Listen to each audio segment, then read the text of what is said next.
Bridging! If you haven't watched the previous 2 videos, please go back and do so. And sign up for our Instagram channel. We'll post short videos every single day that's going to keep you inspired. I always forget to say that. So go sign up on Instagram. If you don't have an Instagram account, then create one just to get those on your phone. Little inspirational 1-minute talks and little links that can just spur you on to practice even more, get more results. And then go watch the previous 2 videos here if you haven't already done so, because it's important. We're talking about a key principle in my power lick philosophy, which is called bridging. And it's a study that I did in how to get to that last triangle. We have the beginners in the bottom. There's a lot of them. Then they give up. Then we have the middle. Some of them give up. We have a middle category of intermediate. Most people stay there. Some people go all the way up to the top triangle. Those are the few, right? What brings them up there? Well, they discover some things, either consciously or unconsciously, that brings them to that top relaxed playing style. You can practice forever and stay in the intermediate, but you have to practice the right things to get to that top level. And bridging is one of those right things that nobody teaches. And as I said, it's part of the power lick philosophy, which is basically a whole system of how to be able to play across the neck, combine sequences, and improvise, actually truly improvise, for real, coming up with original ideas every single time you solo. So, the third way of applying this principle is when it comes to techniques, because I get this question a lot. It's every time I'm composing a solo, it sounds like, okay, here comes the alternate picking part. Okay, here comes the legato thing. Okay, here comes the bluesy phrasing, whatever. So it's kind of chunky. I want that, relaxed, fluent, right? And bridging is a concept that you can use to absolutely achieve that. And it's the fastest way of getting there. So let me just, I'm just going to give you a couple of examples of how to bridge your techniques in order to achieve something magical very fast. Let's say, for instance, and please, have your mind work at all levels here. I'm just going to give you an example that says 3-note per string pentatonix, which is something that most people don't want to do, or some people. But think, beyond what I'm actually showing you. It's a principle, meaning you can use it in every area. So I'm just going to show you it here. So instead of just practicing 3-note per string pentatonix, or those. Take the blues scale and you play it 3-note per string, you get some shapes where you have to stretch a little bit. And that's what we do, and I did that. I practiced that a lot, right? I got those from Paul Gilbert. I like the look of it and the sound of it. And so I started practicing them up and down, but I couldn't really use them for anything because it was just like, okay, this is one thing. I can fire it off. Okay, let's put it in the solo there. Here comes the 3-note per string blues scale run, right? But what you do to really integrate it into your playing is you bridge it to something else. You create a bridge from that to something you know already. And that's the key point here.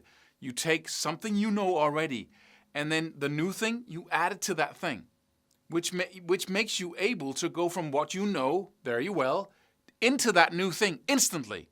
It's not a matter of, okay, I have to shift my technique here. You can go directly because you've been practicing going from something known to something new, back and forth, over and over and over and over again until it's totally effortless, right? But you just have one thing combined with another. So, but that's why it's called the bridge. You can go, let me just explain it. Let's say you have like a 3-note per string pattern here, 12, 15, and 17 on the high E string.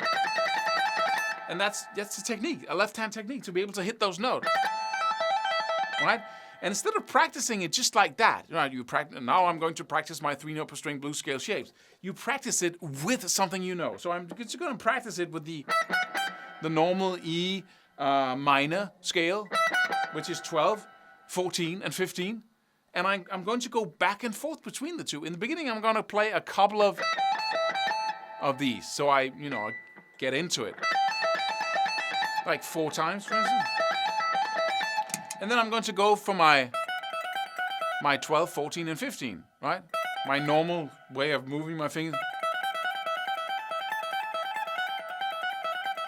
And then I get that shift up. Shift, and shift, right? And shift. And then when I'm comfortable with that, I'm just going to go for 2. And then just 1 once I'm comfortable with that. Oh, that was 2. They're gonna play a sequence like.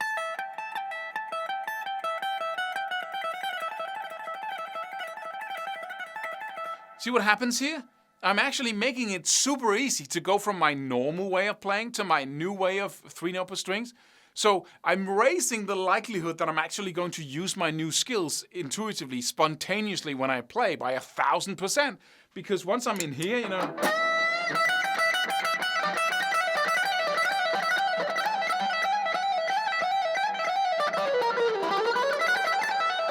Suddenly, it's not only easy to go for the 3-note per string. It's just like I almost can't help it because I've been playing this. Oh, so I naturally fall into it once I play. The brain wants to go to that new place, right? Because I've bridged it. And then then I have to practice with all 3-note per string shapes and every single position on every string. No, you don't. You really don't. Because now you have a bridge, so now you can start using these.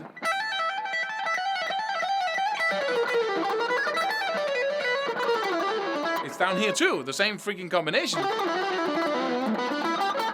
And once I'm here, once I'm in that, I can suddenly use the stuff I've been practicing like.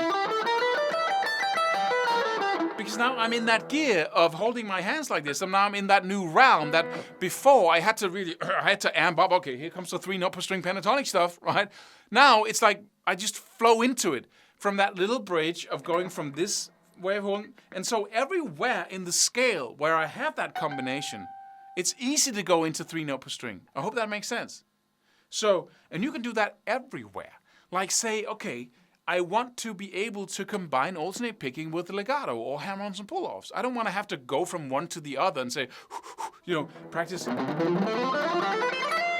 I have to, it says hard. I want to create a bridge between these two techniques. Well, how do I do that? Well, simple.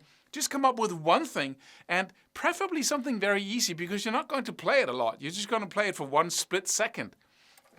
Let's say you've been practicing, 6 notes up, right?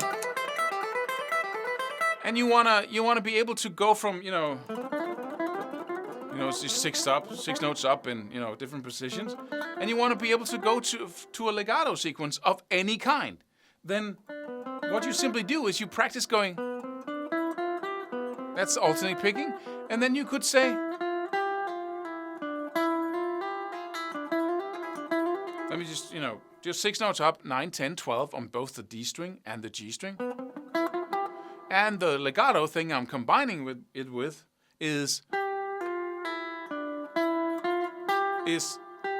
hitting the 12th fret on the G string, pulling off down to 10th, pulling off down to 9th, hit the 12th fret on the G string, then go back to the 9th fret on the G string, pick your way to the 10th and to the 12th, and then pull off, pick.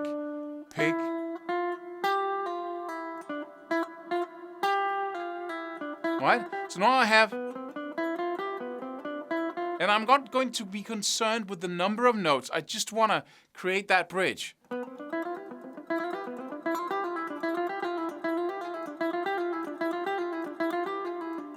And then I'm just going to go down the scale until I can begin my 6-note shape again. So just combine it. Just freaking, I don't care how many notes there are in. Just combine it, right? Get that bridge. Get that way of going from one to other. You can always improvise your way to the cool rhythmical ending.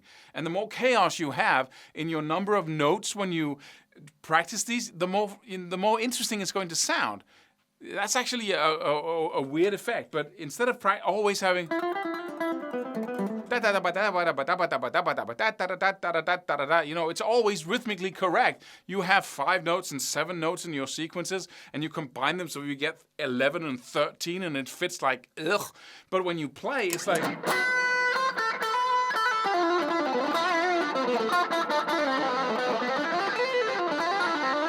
It just didn't, right? You step in and out of the rhythm all the time. You play too many notes for the bar. You speed up, you slow down, you find your way back into right?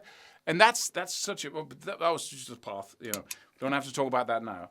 That's another thing. But so now I have, right? So I go, right? And then I have. So let me just play that in a loop. So 2, twice this, and then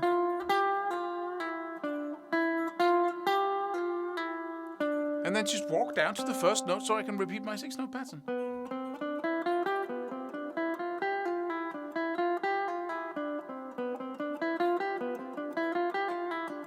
And you can come up with your own combinations. Just smack anything, combine anything, but have it be something that is relatively easy to do. Don't do a hugely complex thing, because it's your bridge, so you want to do it all the time.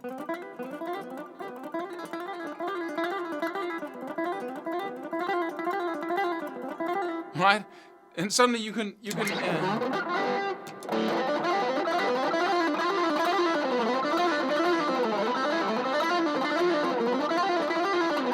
right, you have something you can combine. So now we're starting to create a power lick here. But so you have a bridge from one technique to the other. And so I know a couple of legato sequences. I can go.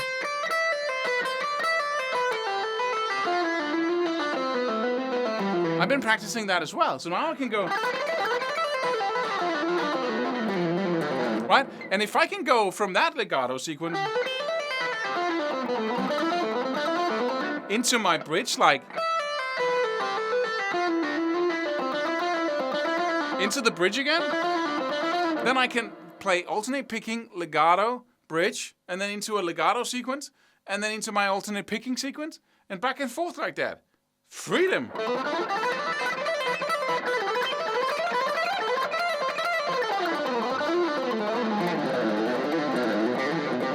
Right? And it might seem like, oh, what are you doing? Can you tab that out? Can you print that out? No, I can't.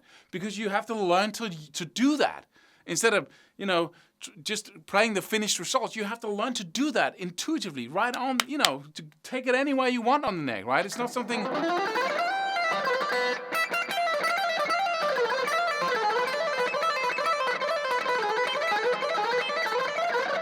You have to learn to be all over the place, right? So that's the third way of using the bridge. You create a bridge from one technique to another, and that bridge is simply just a combination of an alternate picking sequence, a simple sequence that you can really do, and then a legato sequence that you can really do.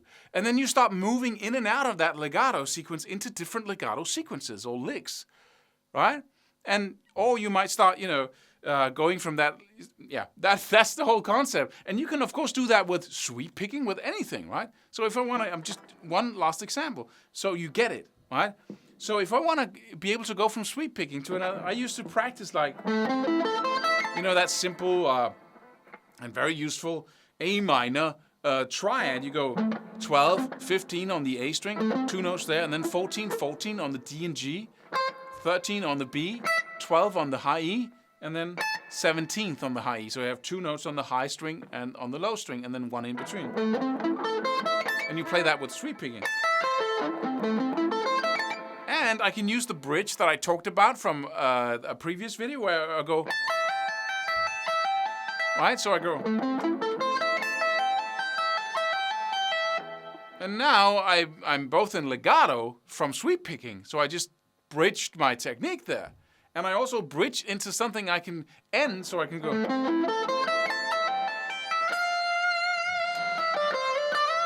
Right? So, and I already learned that. I can already do that. So now I'm bridging techniques and I'm bridging notes. Oh, that's...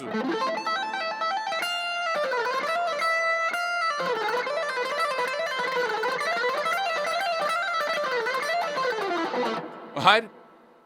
I hope that makes sense. And it can be anything like that. You just have to take something that is relatively easy to do, because nothing's easy on this instrument here, compared to a piano, for instance. Just go bing, and then you have a perfect note. Try to go bing on a guitar. It takes you forever in the beginning.